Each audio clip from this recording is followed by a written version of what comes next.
Jessica Fletcher?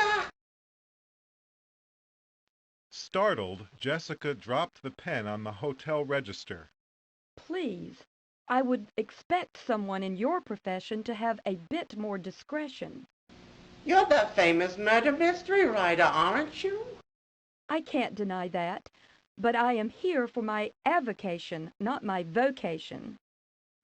Oh, you mean the antique convention. Yes, I'm ready for 4 splendid days of Tiffany lamps, Chippendale furniture, and antique jewelry. So I'd prefer if you would ignore the name on the register and just think of me as room 803.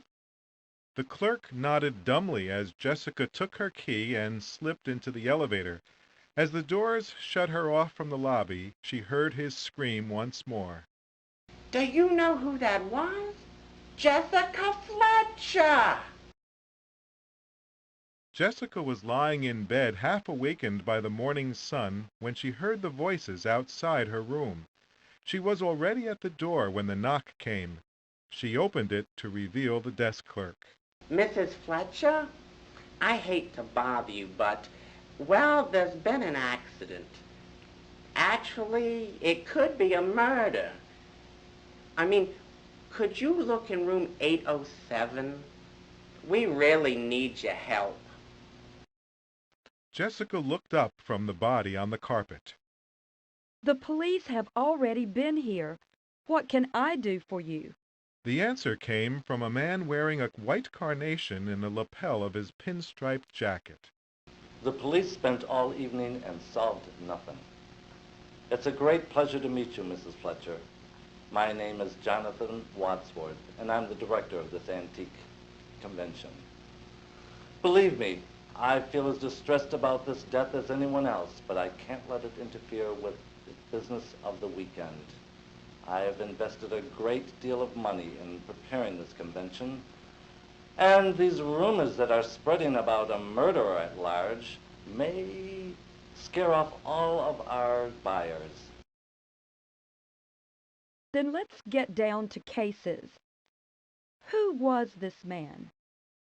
His name is Malcolm Penner, a jewelry dealer from Springfield. Exactly what type of jewelry did Mr. Penner deal in? Very fine items. Nouveau one-stones, Wallingford brooches, gold coins, pre-war watches, and gold bracelets, like the one on the floor near the jeweler's loop. I see. And those 2 items on the floor led you to believe his death was an accident? They most certainly did, Mrs. Fletcher. As you can see, there is no bulb in the table lamp. The only working fixture is the one on the ceiling. So, when poor Malcolm wanted to examine the bracelets, he was forced to climb onto a chair and hold it up to the light. Malcolm was a great collector, but no acrobat. Obviously, he fell and knocked over the lamp and the vase, falling head first onto the desk. It's a terrible loss. He was the second most respected authority in the field. And who would be the most respected authority? That would be me, Mrs. Fletcher. Jessica turned to the desk clerk. What do we know about how Mr. Penner spent last night? Well, he checked in about an hour before you did. And there's not much more except for the coffee he ordered about dinner time. He asked room service to leave it outside the door. Jessica wandered into the bathroom.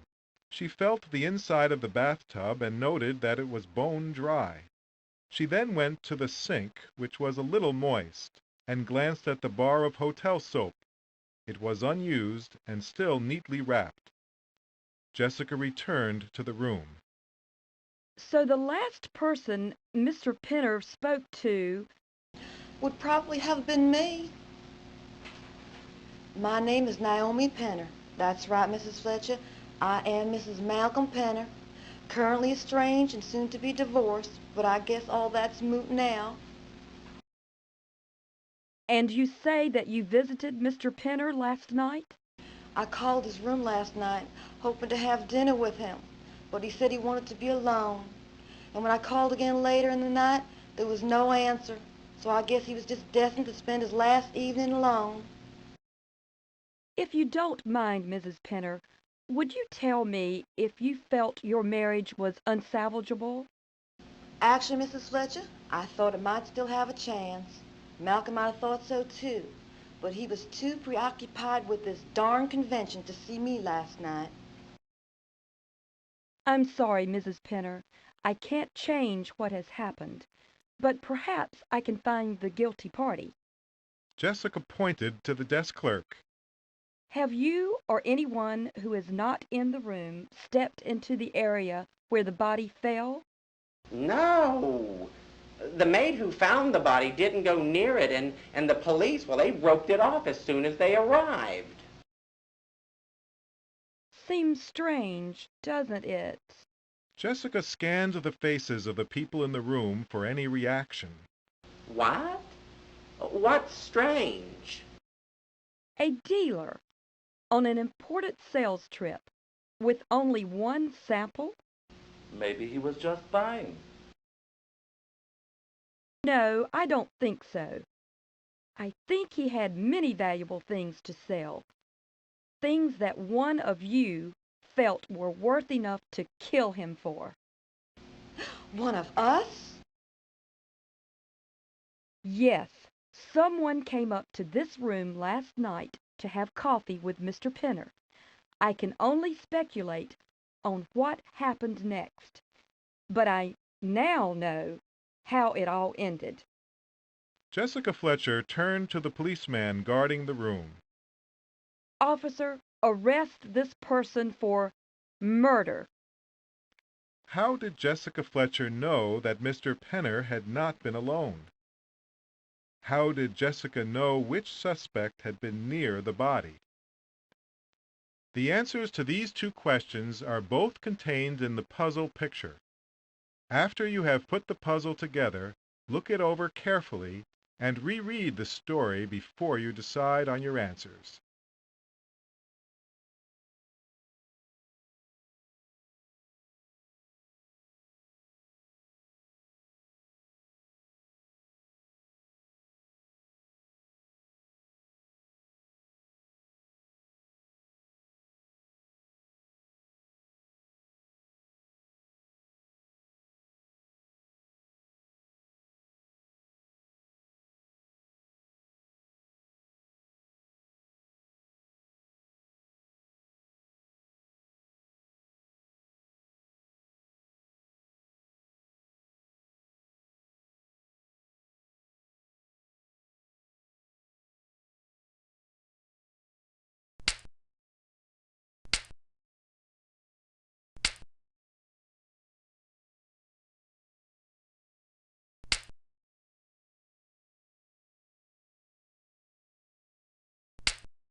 You're right. You named the murderer.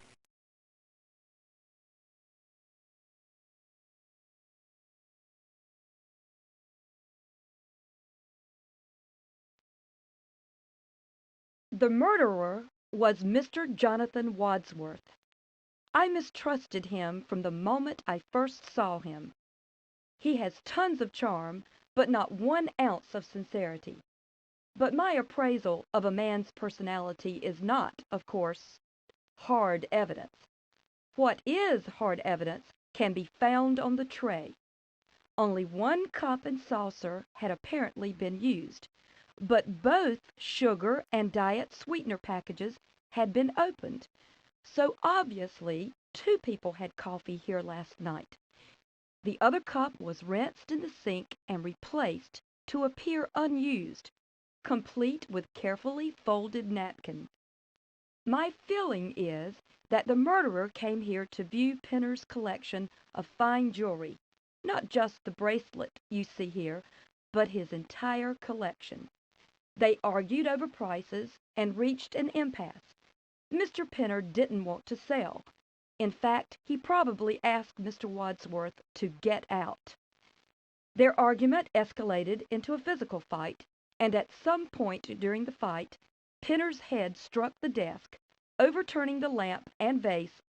The blow was fatal. Desperate to cover his crime, Wadsworth took a jeweler's loop and bracelet from Penner, placed them near his body, and concocted the accident scenario. To support his story, he must have removed the light bulb from the desk lamp, slipped it into his pocket, and left the room with Penner's jewelry case, thinking that he had covered his crime completely. But what he didn't realize was that he was leaving behind his admission of guilt. A couple of white flower petals lying among the pink flowers from the vase. Petals that matched the flower in Mr. Wadsworth's lapel, and could only have been left by the murderer.